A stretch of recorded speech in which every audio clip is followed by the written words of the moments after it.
What is up and how's it going? Welcome back to another episode of the Noble Steady Sorta Sports Talk. It's your host, Tyler, and I'm back with Joey again for episode 13. Joey, how's it going, buddy? Has it really been 13 episodes? Holy 13 shit. episodes, but yeah, I had to go back and count too. I was like, holy cow, it's been that long.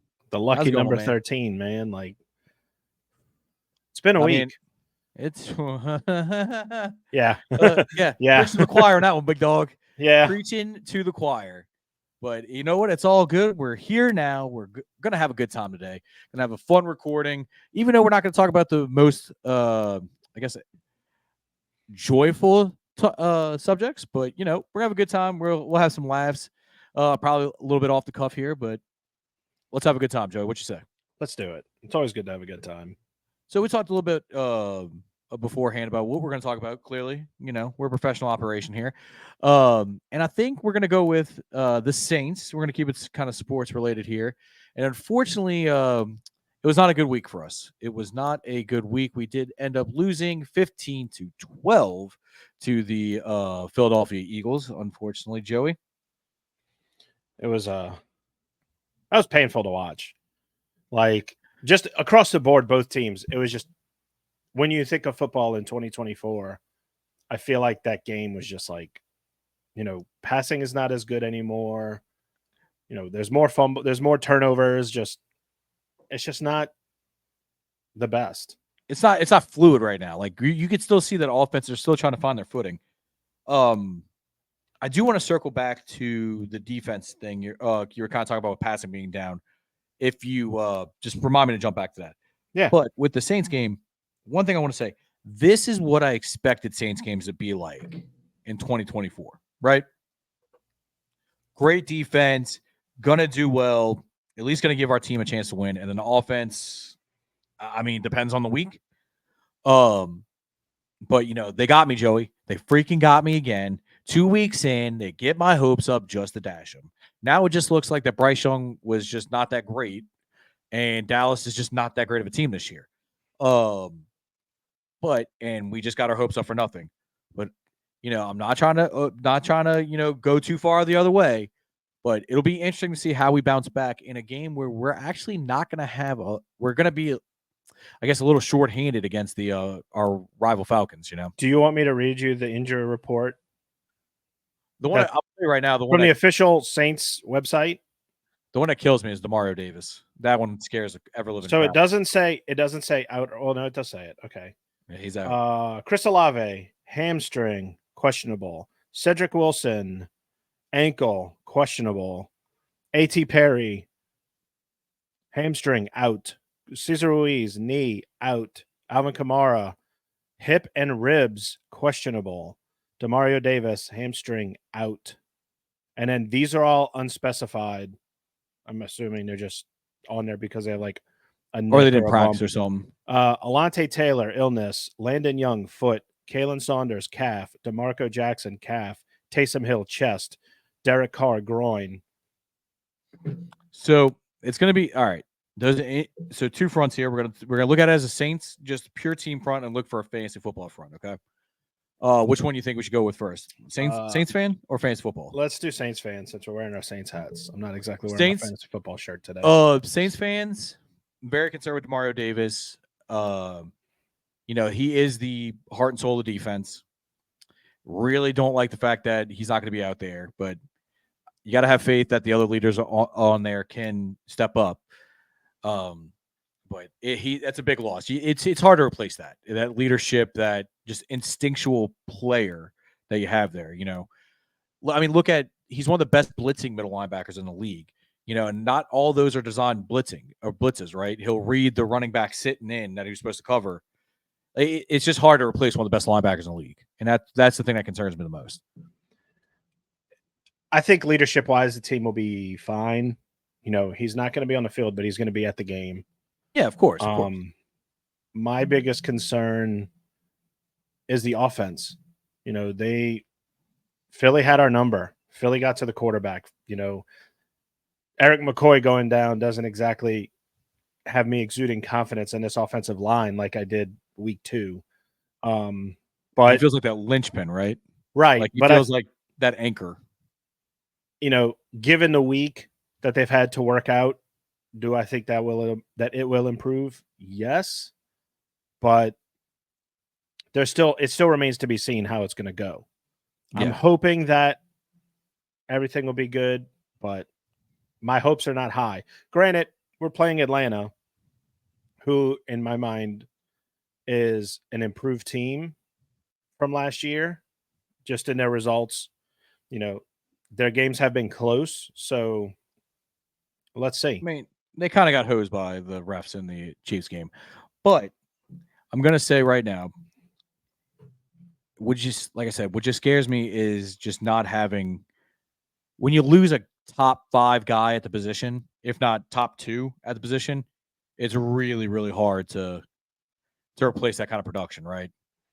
And that kind of because his play kind of will sometimes make up for other guys. You know what I mean? I'm just talking about Demario Davis, and that's just me being a huge Demario Davis fan. So, offensive wise, I mean, we're just going to pound the rock. I feel like Jamal Williams is going to see a huge uptick in his carries, especially if Olave's out. They said Kendre Miller's coming back. I don't think he's eligible for this game. No, He's I think not. he has to wait. Okay. I think it's like 2 more weeks. He has to be. I didn't know. I didn't know if he was on IR. Yeah. So then next week he can come back. He can come back. Okay. I will say that would be huge if he can come back. And I guess this kind of we can kind of switch this into fantasy football wise too. Tomorrow, I mean, if I'm as a recorder, I'm recording on Saturday. If I'm an owner that has Alvin Kamara and he's going to play, I'm firing him up. If you're going to be missing all those pieces on the offensive side of the ball, I mean, the opportunity is going to be there. He had 26 carries last week when we had more guys. But you tell me if we're missing Olave, we're missing Taysom Hill's still out, and it's just Shaheed and Wilson was on a report too. Yeah, fire him up. And no A.T. Perry. You can go ahead and it's just pure volume standpoint. He's going to be touching the ball a lot tomorrow. Yes. The thing that I'm most concerned about, like I said, the offensive line that could affect Alvin Kamara's ability to run the ball. But I think with this offense that we have, it still remains. I think about it like this: a lot of what we're going off of is what we went off of last year. But we have to remember that was an offense that worked in 2008. That wasn't an offense that works in 2024. Oh, we have a brand new offense. So who knows? Clint Kubiak could be way ahead of all of us. He's playing chess while we're playing checkers, trying to get this offense fired up and ready to go. So, and that's a great point, dude. That alone gives me a little bit more faith in this team than what we had last year. Yeah, and that's what makes, and that's a great, like I said, that's a great point, and that's what makes this game so interesting, right? It's because we really don't know how this game is going to go. We really don't know how the Saints are going to respond after getting punched in the mouth. Look, it's the first time it's happened this year. I mean, you look at the Eagles game, right? And we can do a little recap real quick. It was a very ugly game to watch, as you alluded to earlier. And not to the fact where it was like, oh, it was just defense, and that was really not fun to watch. It was the fact that teams would get down into the red zone or get like fringe field goal and be like, oh, let's go for it on 4th down.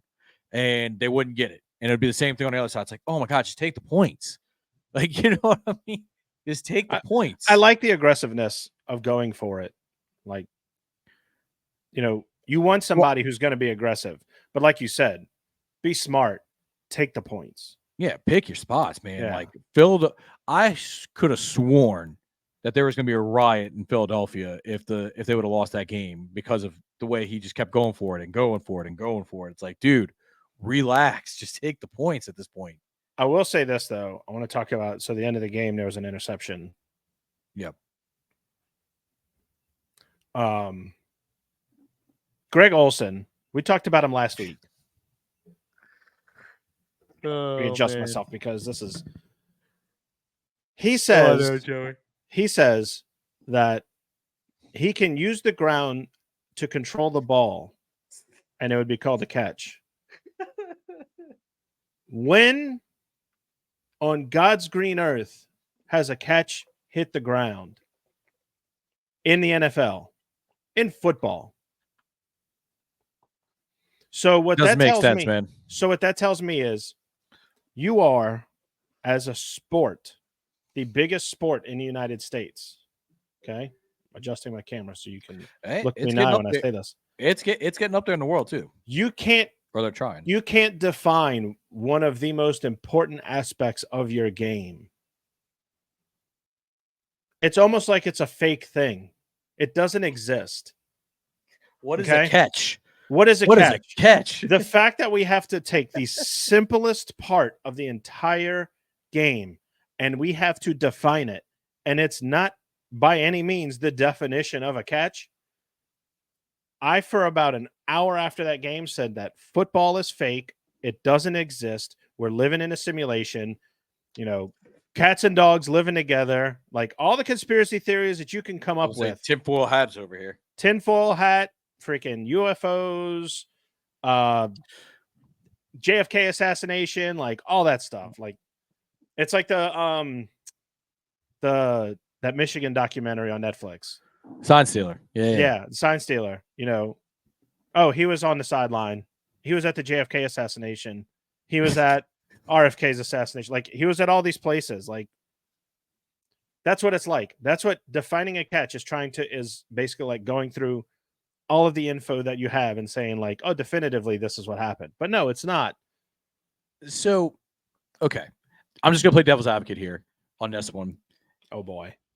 I completely agree with you. It's like, come on. There has to be some level of common sense used. You know what I mean? Like, perfect example, Des Bryant in the NFC in the playoffs. Yeah, it was divisional round where he like caught the ball, took 2 steps, and reached out, and then he lost it as he hit the ground. Look, if you want to call that a fumble, Calvin Johnson. Yeah, like, bro, if you want to call that a fumble or something like that, I'm all good. I'm all fine for that. But you got to acknowledge it was a catch. The thing that they're trying to stop is like when guys going like, oh, whoop, and it just touches their hands and they drop it and be like, oh no, I caught it. I just let the ball go so I didn't get hit or something like that. You know what I mean? But I agree with you. It's kind of stupid. Just use your common sense. Like, don't try to interpret what like the thing that drives me nuts, a football move. Like, come on, dude. That doesn't exist. Yeah, it doesn't. What is a football move? Is it me moving up the field? Is it me taking a third step? If you want to define it as a third step, then perfect. Yeah, that is a definitive thing. The problem is they have to get rid of the term football move. Yeah, exactly. They have to. If you get rid of, because a football move it's too much of a, you open it up for interpretation, and it's up to the person interpreting at the time. It's not, hey, this is a given rule. The only way you fix that is if you have somebody in New York, anytime something close happens, they hit a button. It's like, okay, look at this. Yeah, like, hey. And they go, okay, give us a second. And they look at it. Central person, right? Yeah, it's one guy. Yeah. One guy in New York. That's it. They watch all the games. They see all the film, all the angles, and they make a call. And they can either go stick with the call or take a look at that. They get the referee to look at it. He's looking. The ref will sit there and say, like, well, this is my interpretation of what I see. And the guy on the other end can go, no, it has to be this.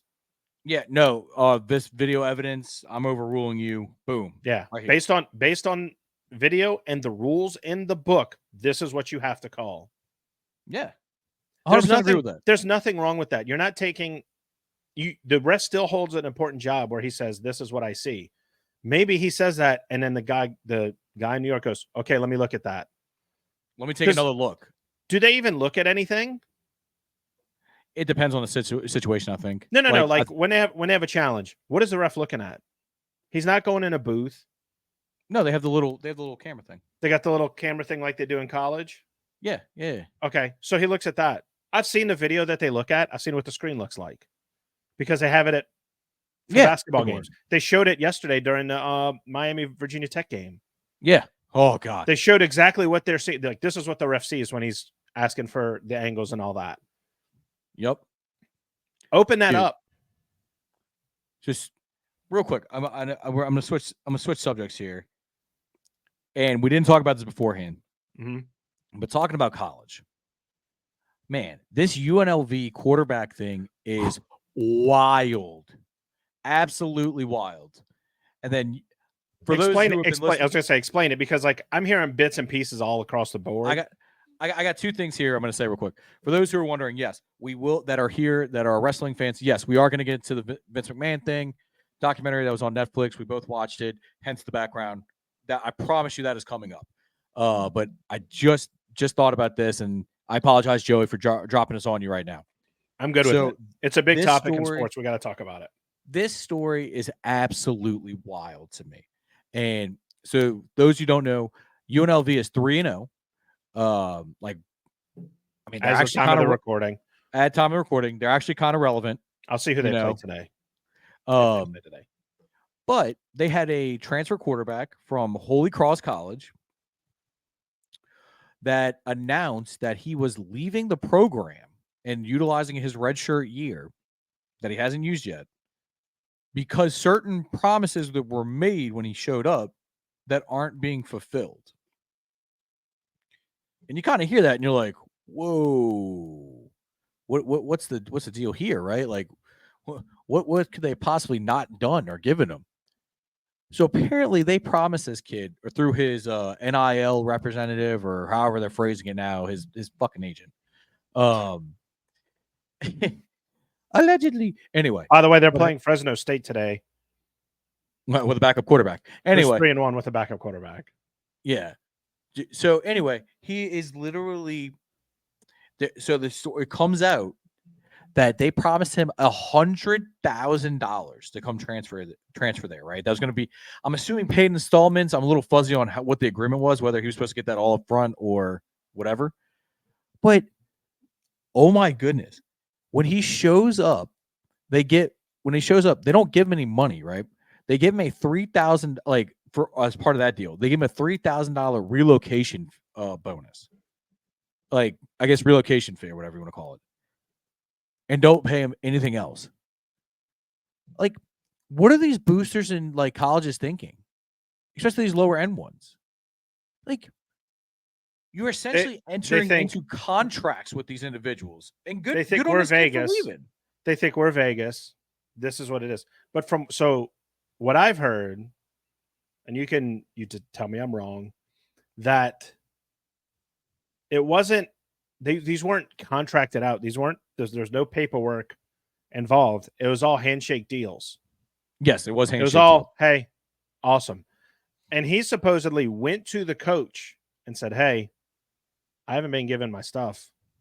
I'm not playing. And the coach was like caught off guard, which if he went to the coach, why are you going to him? He's not going to do anything. He can't do anything. There's nothing he could go to somebody and be like, pay this man. Yeah, it's essentially what it was. It's basically. But at the end of the day, you go to your NIL officer at the school and say, hey, where's my money? Every school has it now. That's a position. If you watch the money game on Amazon Prime, LSU has one. And they all every school has it. So you can't sit there and tell me that, I know one thing. I played it. I was a Division III athlete. I played at a time. This wasn't legal. This didn't happen. I went to a small school, so it wasn't going to happen. But I had the same compliance meeting that USC had, that LSU had, that the University of Texas had, that Penn State had. All these schools had this compliance meeting. They all have an NCAA compliance officer on staff to make sure that they are following the rules. And the guy said at the start, I'm going to tell you this, and I'm going to tell you this now. Every single college that participates in NCAA activity has this meeting. And every athlete is required by NCAA law to attend this meeting. If you don't, you are ineligible to participate. When that meeting was over, again, I played soccer. I was by no means going to be a Christian Pulisic, Lionel Messi, anything like that. I was just playing because I enjoyed the game.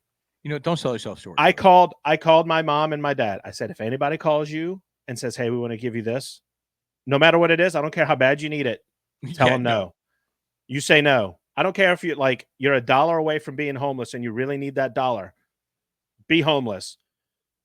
Because I'm not going through what Reggie Bush went through. And I think that was right when Reggie Bush was starting to go through it. Probably so. So if every school had an NCAA compliance officer, every school has an NIL compliance officer. Yeah. And I say compliance officer like it's the actual term. There's a term for it. I just don't know what it is. Yeah. But you look at that and you go, this is what it is. Like, these are the rules. This is the person. And okay, NIL stuff, that's who I have to report to. That's who I have to tell, hey, they're not giving me my money. Don't go to the coach. Well, look, that was all done by just saying, hey, just so you know, I haven't gotten paid money that was promised to me, which I highly doubt the coach wasn't aware how he got the player. And because most of them are involved in these deals. Oh, they have. The other thing is, they have meetings. Yeah, of course. The other thing is that, dude, as a university, you cannot expect as any kind of business doing a deal, how can you expect to have services rendered for you and not pay up on the deal that was agreed upon? Now, shame on him for not getting it in writing or whatever, or having the anti-deal like in whatever writing. But I mean, I don't blame him. Like, what action does he have? He doesn't have it in writing. The only action he has is not providing the services anymore. And it sucks for his teammates who are the people that are really suffering for it. But it's on the coaching. It's on the coaches. It's on anybody that was involved in these deals that didn't honor them. And I say good on him for standing up for himself. My question boils down to this. Is this what the future of college sports is going to be? Yes. Where if the school doesn't, hey, we don't have the money yet, maybe it's waiting on a booster to pay. Maybe it's waiting on whatever sponsorship deal that they got that money from. Well, the NCAA is paying kids now. Is it going to turn into where, hey, the NCAA hasn't paid me my money, I'm not playing? Because if that's the case, then it's pro sports, dude. What's that going to turn? What is that going to do to these teams? Well, it's going to make them top heavy. I mean, you're already looking at the SEC and the Big Ten are in talks, and I think the Big 12 are in talks too about just creating their own football league, right? And outside the NCAA, so they can self-govern themselves and do all this stuff. It's their right, man. Like it's the next logical step. That way, you can kind of they can, I guess, justify doing a pay scale or something. You know what I mean? Like, there's different benefits and advantages to being able to set the rules yourself, right? Yeah. But that's where you're going.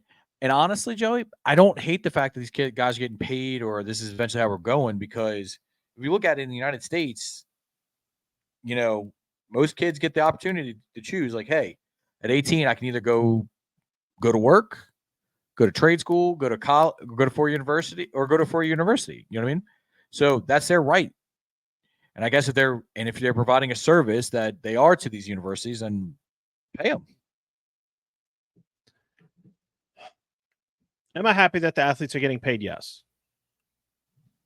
Is there a certain amount that they're getting paid that I'm like, okay, let's pump the brakes a little bit? Yes. We also talk about the tippy top, right? The upper echelon is what you're talking about. There's getting these ridiculous payouts. Like I think if you sit there and you go, we're going to cap you. We're going to cap you on the amount you can make. Now, sponsorship deals, Garrett that's what NIL is. Garrett Nussmeier has a deal with Powerade. Yeah. Okay, by all means, that's him. But I'm not looking at. You're talking about actual paying the players. Yeah, the schools themselves paying the players.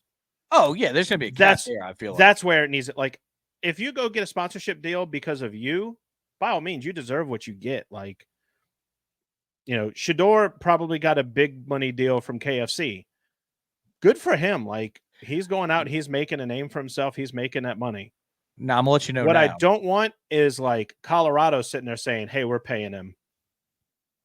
Well, I'm gonna let you know that's how most of them are gonna get done. So there's gonna be a booster, let's say, that owns. I'm just using Shador here again, okay? Since you are. that may own a car lot, okay?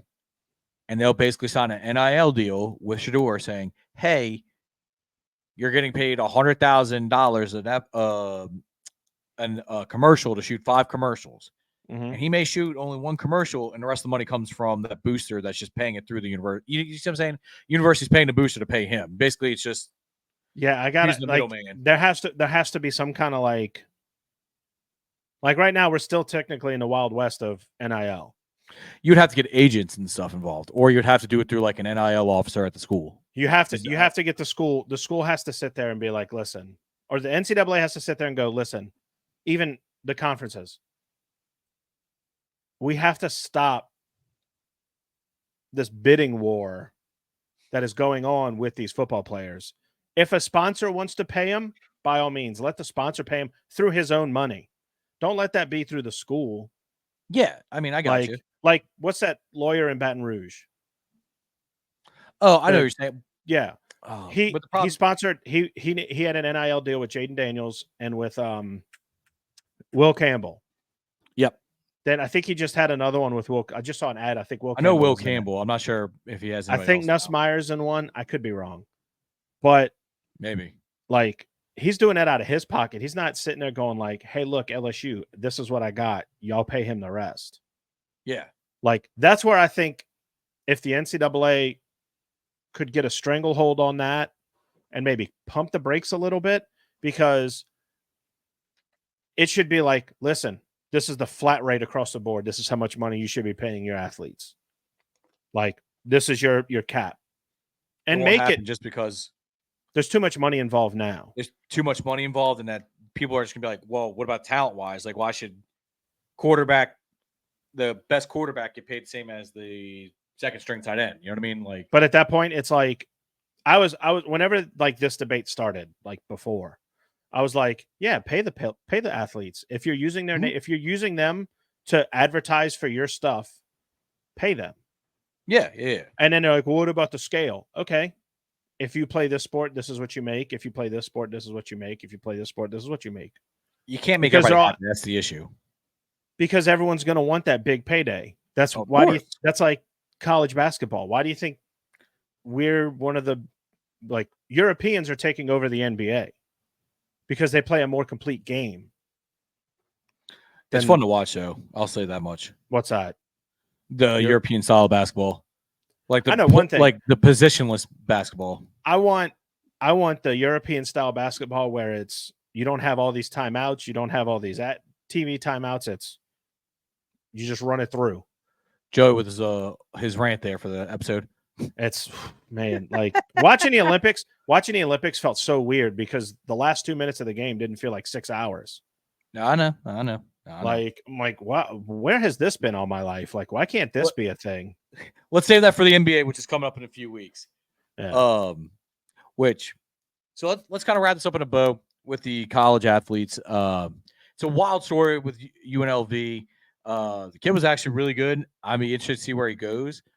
I mean, I've been seeing online. You get the amount of comments that come on like Twitter and like X, Bleacher Report, whatever you want to whatever you're looking at. All Michigan fans like, come to Michigan. Freaking Dave Portnoy said he'd pay $3 million for a quarterback to go to Michigan. But he's like, I'll get with the school and I'll pick the quarterback. I'm like, that's not how that works, buddy. Yeah, it's not really how that works, bud.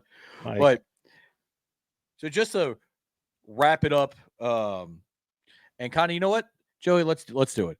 We're gonna dive in. I feel like this is gonna take us a good bit anyway to talk about. It refers to our background imagery. It is the Mr. McMahon documentary that just released on Netflix on a Wednesday of this past week at time of recording. And man, there were some things I liked, some things I didn't like. We talked off camera about this. One of the things I will say is that if you already kind of follow a lot of wrestling and follow the backstories, a lot of stuff, a lot of this isn't going to be new to you.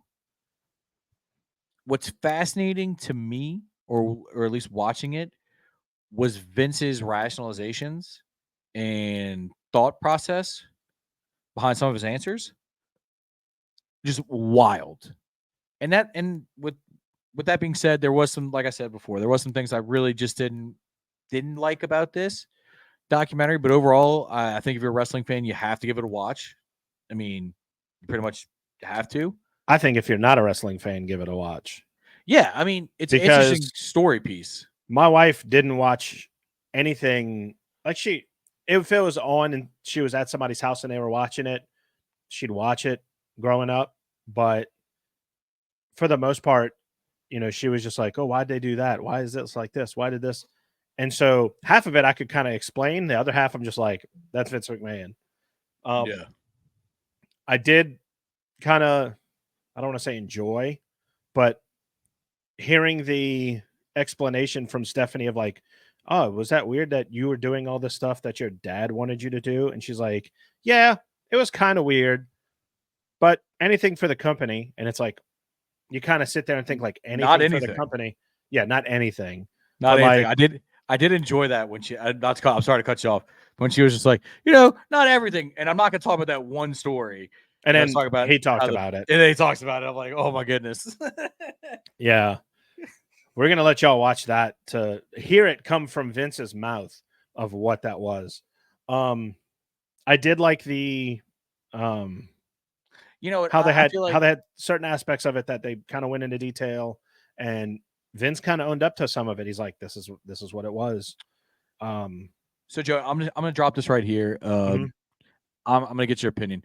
Do you want to do a spoiler free, or do you just want to just jump right into it?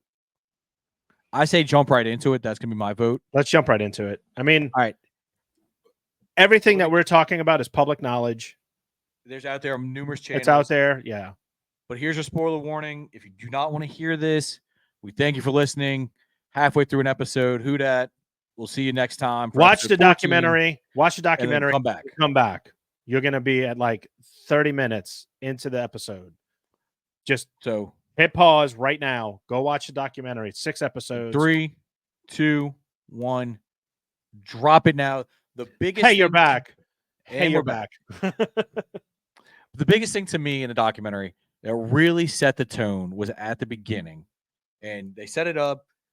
They do have the very beginning where all through the B-roll cut shots kind of thing of what we're going to see. They do acknowledge most of these interviews were done before the allegations that led to him resigning the first time, and the future allegations from Janelle Grant. Yes, they said that. They said that in literally every episode. Yes, so that's made very clear. Yes, and I will say if you are somebody that's coming in to watch this just for that aspect, just watch the last episode. You do not need to watch anything else about this. There's something I think in episode 2 where they kind of ties in a little bit. Or where was the one with the woman referee? It was either episode 1 or 2. I think it was episode 2. Yeah, but either way, because it was right before they talked about WrestleMania. Yeah, and right before the steroid trial and all that. Yeah. So, in that aspect, if that's all you're kind of looking for, last episode.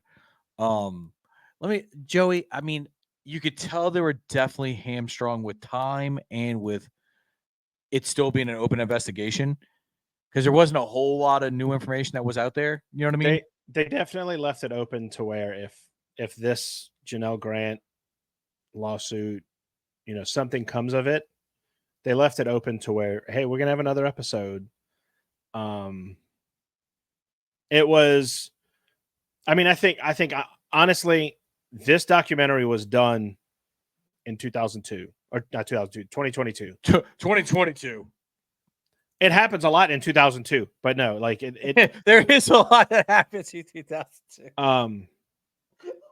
It touched on a lot of stuff leading up to, and then you see like January 21st, 2024, boom, here's Bruce Pritchard, and it's like, okay, so there's more to talk about, but they only talked to him in 2024. Thank you.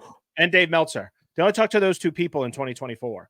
So Meltzer was all over this thing. But my thing is this: you had Triple H, you had Shawn Michaels, you had Bruce Pritchard, you had what other WWE official was there aside from Vince? You had Stephanie, you had The Rock, you had Stone Cold, but like the five five main people of WWE. Oh yeah, Linda. Yeah, you had the four McMahons, Triple Yeah. H, Bruce Pritchard. Yep.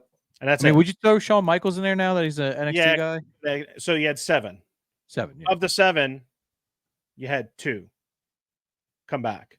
So were they just trying to say, like, look, we're trying to get away from Vince, trying to get away from that part? Probably still have, like, I mean, they're all related, so they're still gonna be like, hey, Dad, what's up? All right. What's going on? But professionally try to distance themselves from Vince. That was kind of interesting to me that they were the only 2 that would do it. Was I surprised that Bruce Pritchard defended Vince? Absolutely. Not at all. Absolutely not. And I think you need that in storylines. You have to have that person. It's like someone has to say that this person was somewhat of a good person. And he even said, like, his wife had 3 years to live, and that was 24 years ago. Yeah.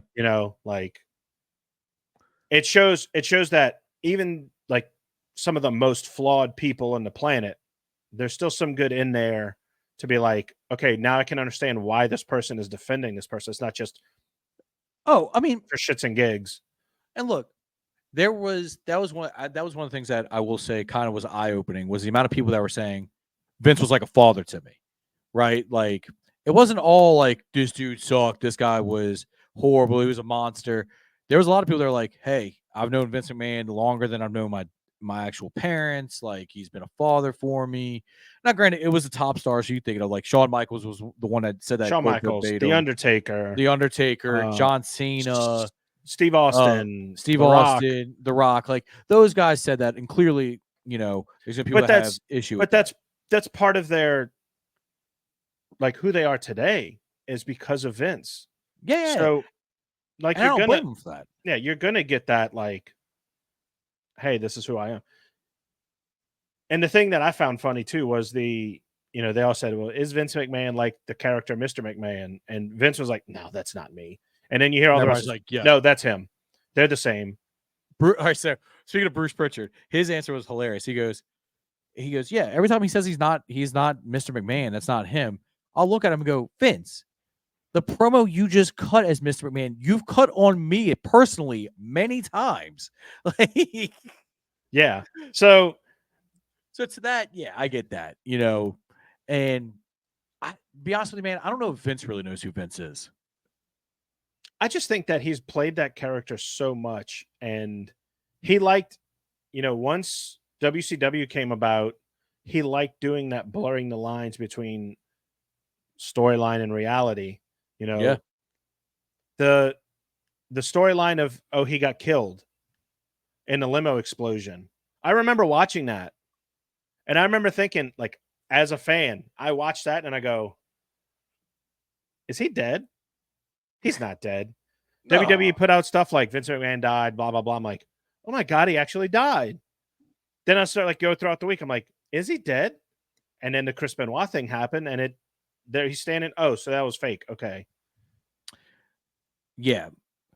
I do agree with that. But so, Joey, let me ask you. Okay. So the main things I would say that kind of stuck out to me, and let me see if you have anything else that stuck out to you. The Montreal Screwjob, it was an interesting perspective. I don't know. At this point, the truth's somewhere in the middle about what actually went down. He definitely hit him. He definitely hit him. No, I'm talking I'm talking about who had a hand in it, because I've heard stories about there was a meeting at McMahon's house with Russo and Pritchard and Cornette. There's been other ones where it's been like in this documentary, was that he was talking to Shawn Michaels, and then it was Triple H's idea to screw him. Like, you know what I mean? I've heard different variations of that. So if the Triple H one is actually true, that's insane to me and hilarious. But I do like the fact it does seem like that Bret Hart has really forgiven Vince McMahon. He was another one that said that was kind of like a father to him. He went back. Yeah, no, they all. He went back. They worked a WrestleMania together. Ooh, a very slow WrestleMania, but they worked one. Yeah, I mean, they're both old, and I know. Bret had that injury from Goldberg way back in the day, so I mean, that affected him. Oh, I know. I'm just being a But little like, facetious here. so like there was a couple documentaries made about the Montreal Screwjob. A really good one, Wrestling with Shadows. It follows Bret Hart throughout the whole thing. It just happened to be filming while he was It was there. filming a documentary on the Hart Foundation, like the Yep. family. And then in the midst of it, it was, oh well, WCW offered me all this money. Vince, that's I kind another of want to stay here. And that was a Vince cool thing. phase. Yeah. That was And another one that was cool. That was Vince was like basically like, damn, I shouldn't have signed that deal. Hey Brett, here's the loophole of how you get out of your contract. yeah. So, well, it wasn't even so much that, but it was like, oh yeah, because he couldn't pay. He's like, I can't pay you the money that I have agreed with you. So here's the Was like loopholes if 20 you want years, to go $1 million a year, something like that. something like that. But they then it goes to that, and then it goes to the Owen Hart thing, and Super sad.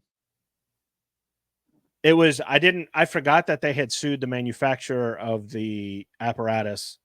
Same they here. used, I didn't realize that they proved it was that. which they didn't say what was to gain from that lawsuit. Was it money?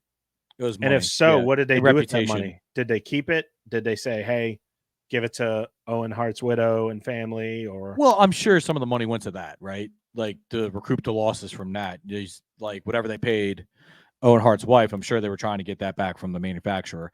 And it kind of absolves them of all legal responsibility, right? So they don't have that on their record anymore. Even the Kansas police told Brett that, hey, it was just an accident. It wasn't, there was no malice behind this. It just, Oh, I know, but it doesn't have to be malice to be negligent, right? yeah. I guess is the point they're trying to make. Well, when you're doing an investigation like that, I know, like you have to say, like, without a doubt, is this person the reason that person A died? Yeah, And it's exactly. nobody fiddled with it. Nobody, Mucked with they it. told him he had to do it, and Yeah. he voiced that he wasn't comfortable doing it. But Just sad, man. yeah, Very, very sad. Very and unfortunate. then it was wild to watch. Like they showed some highlights from the matches after, and you could still see the blood on the mat. The freaking promo from Jeff Jarrett afterwards. That one. So, okay, I have to bring this up. So we had just watched that, right? Mm-hmm. And he's got his sunglasses on, and he goes, "And Owen Hart, I'm praying for you, buddy." And who was it that was behind him? Deborah. She's behind him. And you can tell his puppies. And then he's been going after these puppies. I'm sitting there looking at Alexis, and I go, I don't think you understand what he means by that. No. Because she's got, and then the worst part is you look in the back and you see a shirt. She's got 2 puppies on her chest. Mm-hmm. And I'm like, oh, yeah, I know. You don't, that. I giggled at that one. I'm like, oh my God. Well, then she was sitting there saying, because like, she's like, I mean, yeah, the show must go on. I'm like, no. Well, because even Brett said, like, at the time he heard from wrestlers there that it's like they're wheeling Owen through. Brother. He said they wheeled my dead brother by, and they're shoving people to go out the door. Like, go, you're on. It's like, it's like, how are you supposed to be like, yeah, exactly. That's like, I watched a documentary not that long ago. Speaking of another person who died in the midst of an event, Ayrton Senna died in the 94 San Marino Grand Prix on the 7th lap. And Italian law states that if somebody's presumed dead at the event, you shut it down. We have to do an investigation. This is a crime scene. Well, yeah, they airlifted him to the hospital. He died on the track, but they airlifted him to the hospital because they were still trying to resuscitate him. He wasn't pronounced dead until he got to the hospital. So the event could go on. Yeah.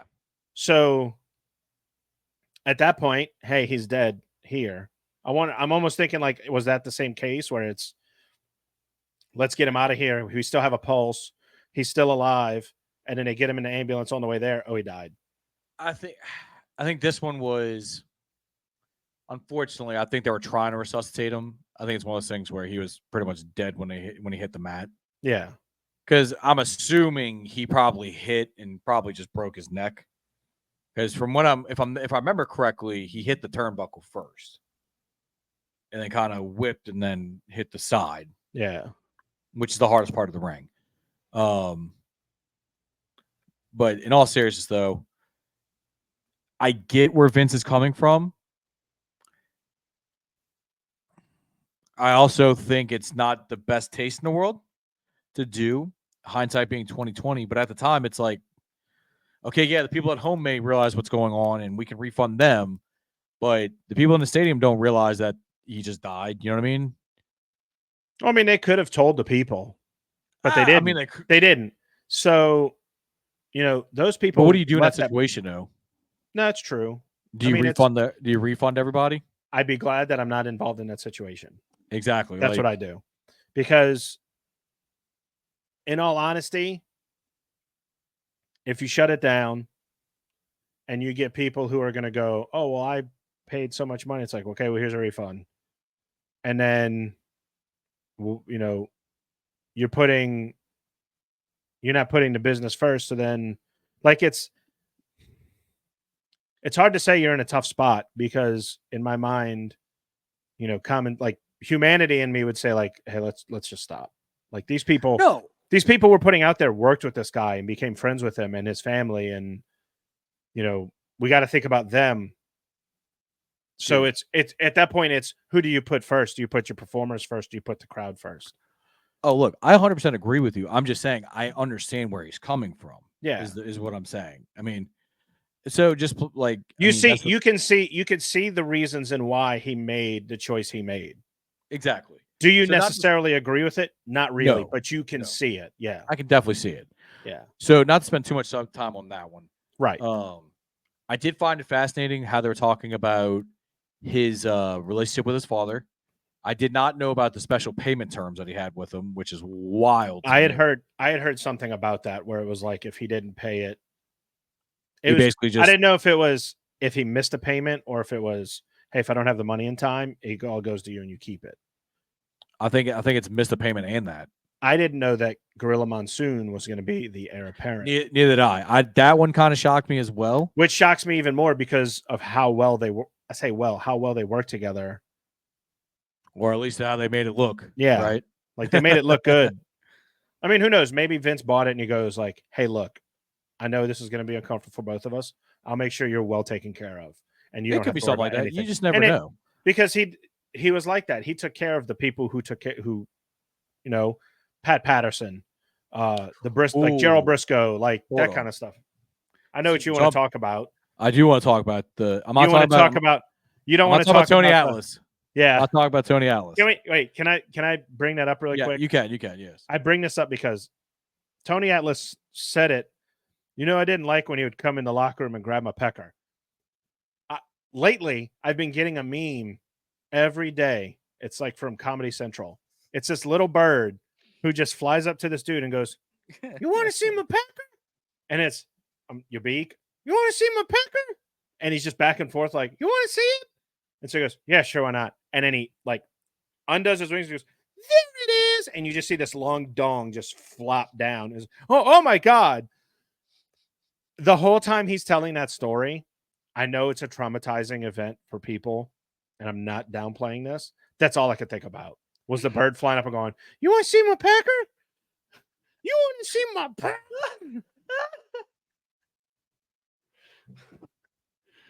There it is. Oh my God. Okay. So, but no. So he was, to me, Tony Atlas and that entire thing was like, he would tell us, like, they would be talking about something and he would just go, like, he was that grizzled vet that was just like, whatever. Like, that's just how it is. Tony Atlas provided me a lot of laughs in this when he really shouldn't have. There's, oh God, what was the other thing? The pecker thing definitely. Pecker thing. Well, it just catches you off guard to hear a grown man being like, "Yeah, I don't like when I come grab my pecker like that." It's like, whoa, what?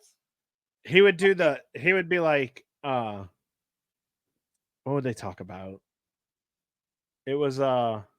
Well, did you report it to anybody? For what? Yeah. What is that Who am I going to report do? to? To who? Yeah. Oh, to Vince. For what? He's a top guy. What is that going to do? Like that kind of made me laugh. Just like, who am I supposed to do this to? Yeah, exactly. So there's that.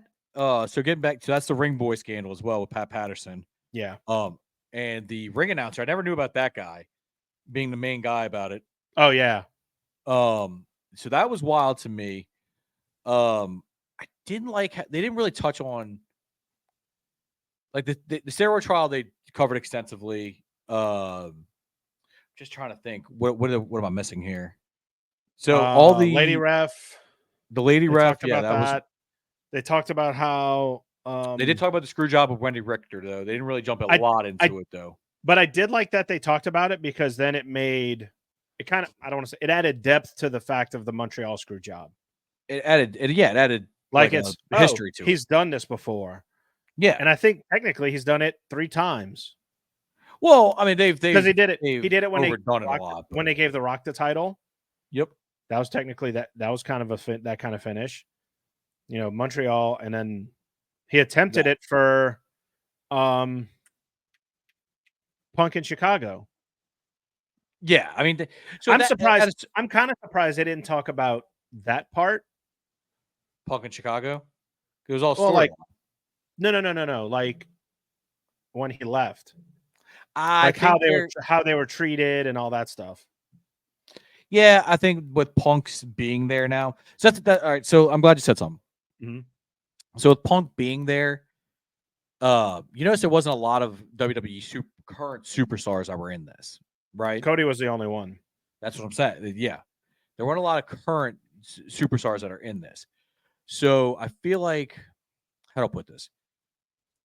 I don't think it was a mistake that this was on Netflix with Raw moving to Netflix.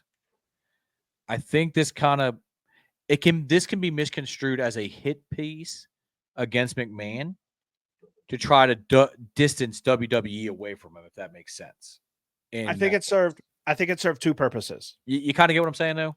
It was meant to be, hey, this is who he was that created this big thing that a lot of people watch. And then when the stuff came out, it was okay. If we're going to talk about the good, we have to talk about the bad. Yeah, and it was just kind of balanced because, but it like, was weird. Hulk Hogan said, like, still said good things about Vince. The Undertaker said good things about Vince. Yes. Booker T said good things about Vince. Like, all these guys all had good things to say about him.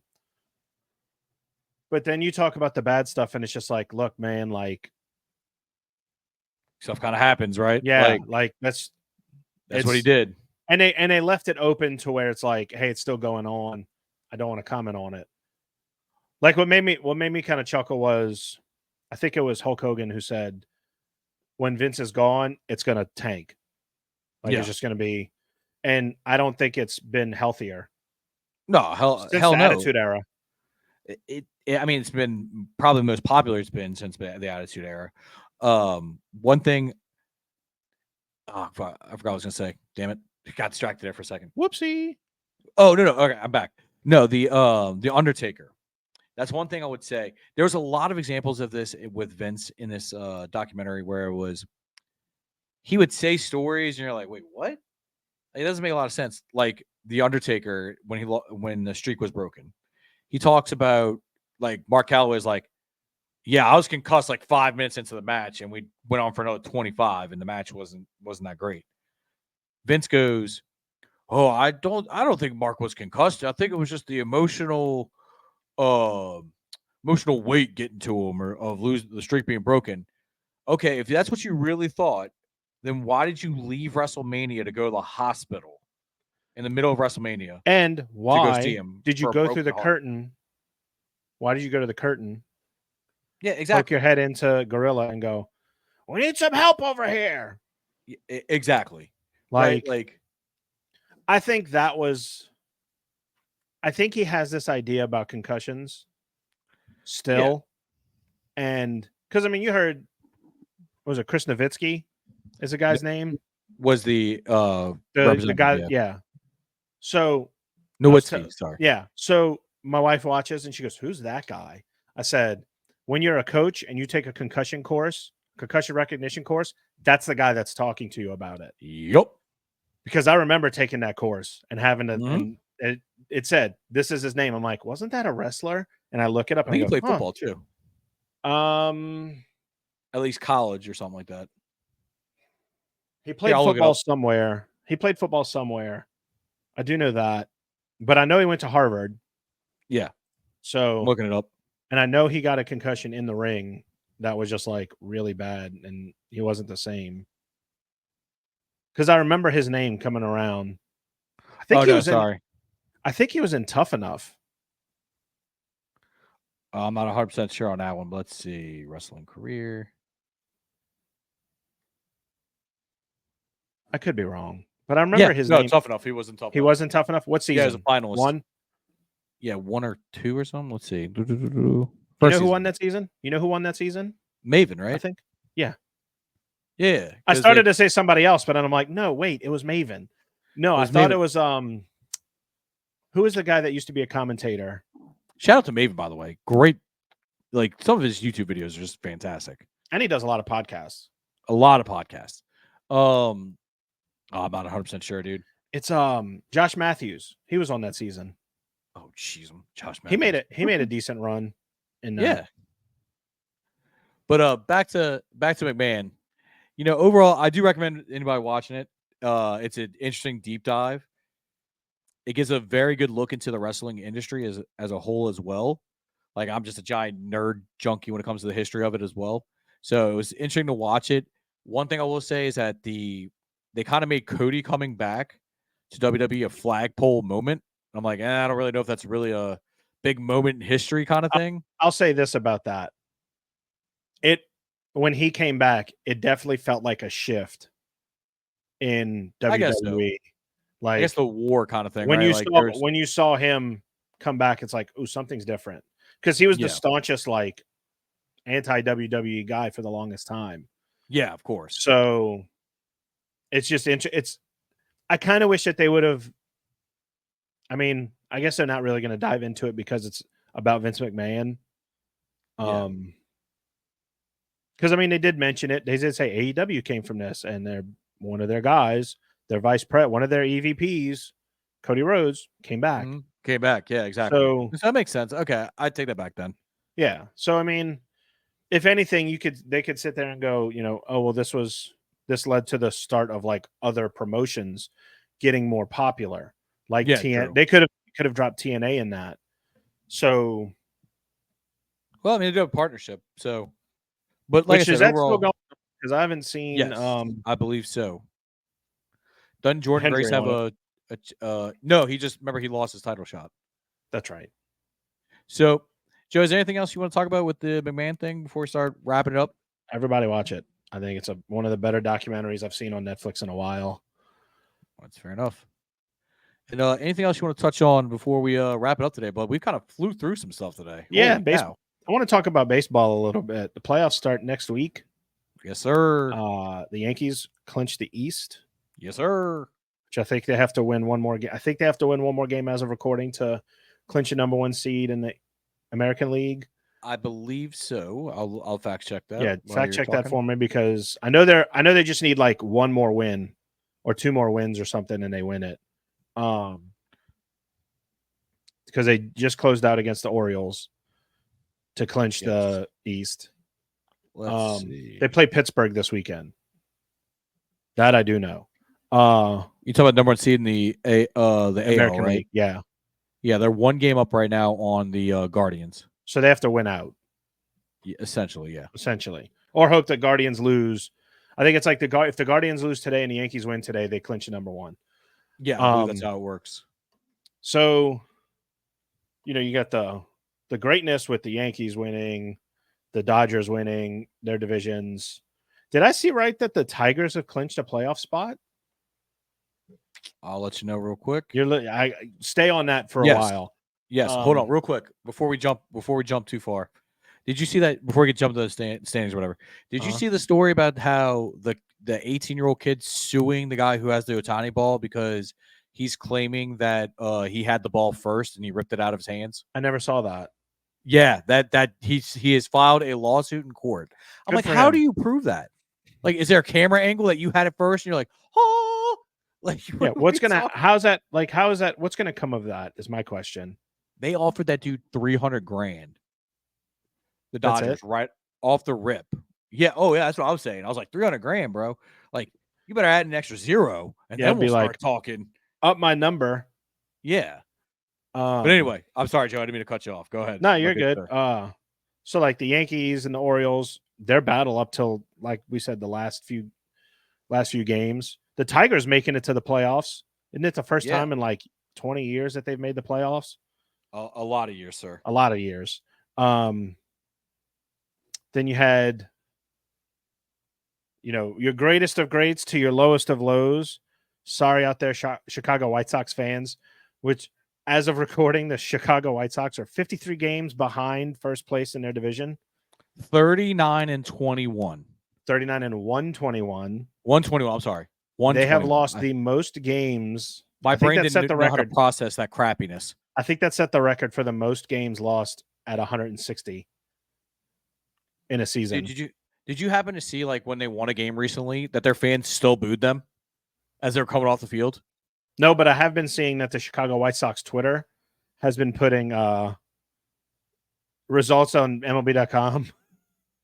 They're not even putting score lines up. They're just like, you can find the results online. A game happened today. Like, that's all it says. It's like a game happened today. That's hilarious. That's awesome, dude. Oh my god. But let me ask you this: would you rather be? Sir. I want to play. We're gonna play. Would you rather be? Okay. Would you rather be a White Sox fan whose team just is at the record as of now 39 and 121, or would you rather be an Oakland A's fan whose team is going away? So I'm an Oakland fan, Oakland A's fan in Oakland, right? Yes. I'm assuming. Would you rather be a White Sox fan in general whose team lost 121 games, or would you rather be an Oakland A's fan from Oakland that lives in Oakland? I'm going to go with the Chicago White Sox because if I'm in Chicago, at least I can be a traitor and go to the Cubs if it gets too bad. Did you the Oakland one I can't.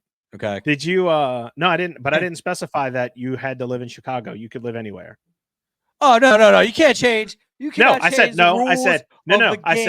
I said, would you rather be a Chicago White Sox fan from anywhere, or would you rather be an Oakland A's fan that lives in Oakland? Check the recording. I guarantee you that's what I said. Yeah. Anyway, that's a likely story. So the A's moving to Sacramento. I'm not going to say they're moving to Vegas because they don't even have – I don't even think they laid the groundwork for a stadium yet in Vegas. No, not yet. They're going to play in a minor league ballpark for like the next 3 or 4 years. I want to say like 4. So this has been years in the making, this move. The Oakland A's have tried to get a new stadium built in the Oakland area for years. So many proposals turned down, voted out. People are just like, nope, we're not doing it. Major League Baseball apparently came out and told them they have to find a new home by 2024, whether that's a new stadium or that's a new location. So in that case, I blame Major League Baseball for this move. I feel for the fans. Dude. I feel for the fans because they needed to replace that stadium. Yeah, but I do want to read a letter that the owner decided this is a good idea to put out. Are you ready for this letter? Real quick, while you're I'm pulling the letter up right now. It's going to be the 25, 26, and 27 seasons. They're going to be playing in Sacramento. Let me make sure this is the letter. This is the letter. All right, let me hide this. I'm going to read the whole letter because it's you haven't read it yet. You haven't read it yet, right? Okay. Nope. Been a week. So this is what that letter says. All right. To our Oakland Athletics fans, this upcoming series with the Texas Rangers will be the final games of the A's storied 57 years in Oakland. And while the A's previously played in Philadelphia and Kansas City, Oakland has been our home for the greatest era in the franchise more than 123-year history. Four World Series championships, 6 pennants, and 17 division titles. 7 Baseball Hall of Famers, Charlie Finley and his mule, Billy Ball, Reggie and his incomparable swagger, Raleigh and his handlebar mustache, Dave Stewart and the stare, Bill King's Holy Toledo, Ricky, the greatest leadoff hitter in baseball history. The list goes on and on. Triumphs, near misses, the 1989 Loma Prieta earthquake in Game 3 of the Bay Bridge series, the 20-game win streak, a Hollywood movie, and an unmatched cast of players, coaches, and fans. We've had it all. And that, I know, is what makes our departure so very hard. The A's were a part of the fabric of Oakland, the East Bay, and the entire Bay Area when Lou Wolf and I bought the team in 2005. Our dream was to win world championships and build a new ballpark in Oakland. Over the next 18 years, we did our very best to make that happen. We proposed and pursued 5 different locations in the Bay Area. And despite mutual and ongoing efforts to get a deal done for the Howard Terminal project, we came up short. Only in 2021, after 16 years of working exclusively on developing a home in the Bay Area and faced with a binding MLB agreement to find a new home by 2024, did we begin to explore taking the team to Las Vegas. There are millions of dedicated and passionate A's fans in Oakland and around the world. Countless dedicated staff members and Oakland Coliseum employees have poured their hearts into this team, and their efforts have meant so much to our community. I know there is great disappointment, even bitterness. Though I wish I could speak to each one of you individually, I can tell you this from the heart. We tried. Staying in Oakland was our goal, it was our mission, and we failed to achieve it. And for that, I'm genuinely sorry. Looking ahead, I hope you will join our beloved A's as we move forward on this amazing journey.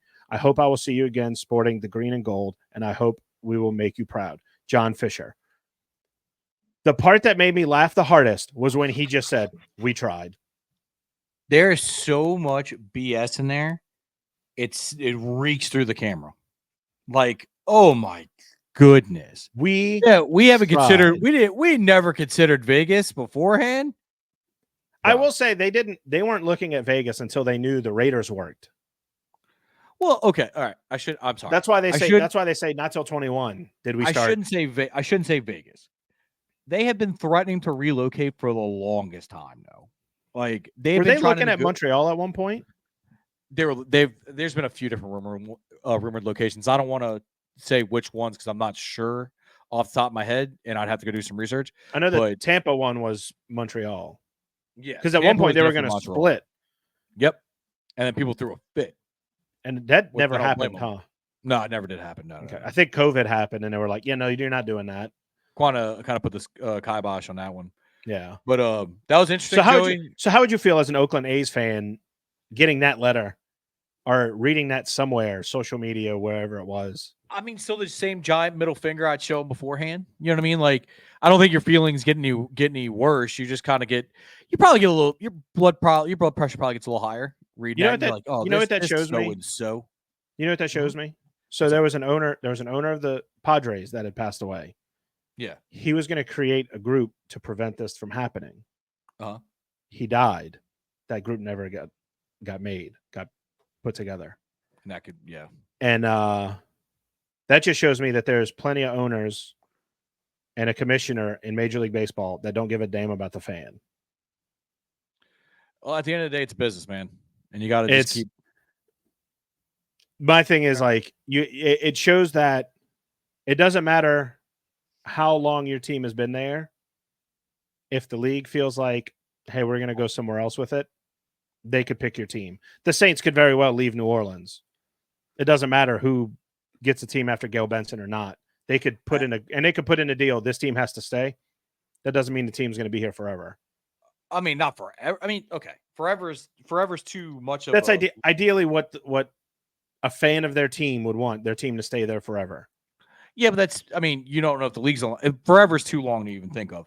But she could realistically put in there like at least 50 years or something like that. Like there could be a time frame, and I'm sure there'll be loopholes. If you're talking about the Saints, loopholes with the lease and all that stuff after they buy the team. But there will definitely be a clause in there they have to stay there for a certain amount of years. Well, You I think the deal with for her to sell the team, or whenever that she goes, like when the city gets the team Yeah, and they have to sell it to someone who will keep the team in New Orleans in New Orleans, yes. for the time that they own it. Yeah. I think it's only for that owner. Well, yeah. I mean, but assuming that person's not going to be like, all right, well, I bought an NFL team. Let me just try to sell it the next year. You know what I mean? You know, I only have one person who I think Oh, should we own can. the Saints after. Go ahead. Go ahead. Todd Graves. It's the same person. We've talked about this. Yeah, yeah. The Same Canes person. owner. 100%. Yeah. If 100%. he would buy it and be like, yeah, it's staying here because Canes started in Louisiana. First of all, he knows. First of all, he could just make it the Canes Superdome if he wanted to. If he wanted to pay for that advertising, but I'm sure that's a big bill, and Caesars probably has it for at least a good bit. But yeah, no, it's too good of a fit, right? Yeah, it's too good of a fit.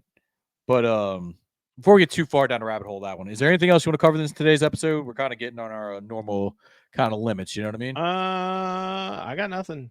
No, I'm good, bro. I'm excited to see what the Saints do against the Falcons this week. We'll be back earlier next week with it's Atlanta Hate Week. Yes, it is. And 28-3. Yes, never forget. Never forget. So with that, our wonderful people, thank you for coming by for another episode of the Moses Steady Sort of Sports Talk. It's been fun. It's been real. It's been real fun. Take it easy. Stay safe.